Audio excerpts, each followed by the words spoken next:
Oké, vágjunk is bele. A mesterséges intelligencia szép csendben átformál mindent körülöttünk.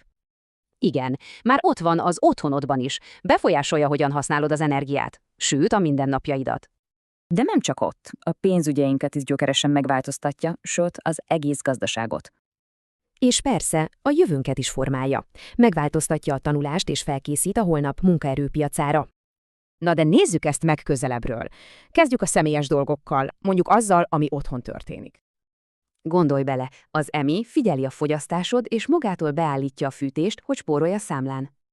És nem csak otthon segít, a tanulásban is, ahol pont a te tempódhoz és stílusodhoz igazodik. És tudod mit? Mivel személyre szabott, akár 30%-kal több mindenre emlékezhetsz így. Szóval a lényeg, hogy az EMI nem helyetted dolgozik, hanem segít, hogy okosabban és fókuszáltabban haladj. Oké, lépjünk egyet hátra. Ugyanez a technológia egész iparágakat forgat fel, főleg a pénzügyeket. Mindezt a gépi tanulás hajtja. Itt a rendszerek adatokból tanulnak, pont úgy, mint mi, emberek. És tessék itt a bizonyíték, a pénzügyi szakemberek szerint is az MI lesz a legnagyobb durranás. Már most is mindenre használják, a hitelbírálattól kezdve egészen a csalások kiszűréséig. De ez a nagy hatalom felvet egy fontos kérdést. Kié a felelősség, hogy minden fair maradjon? És itt jönnek a képbe a játékszabályok. Beszéljünk az etikáról, az adatok védelméről, a szabályokról.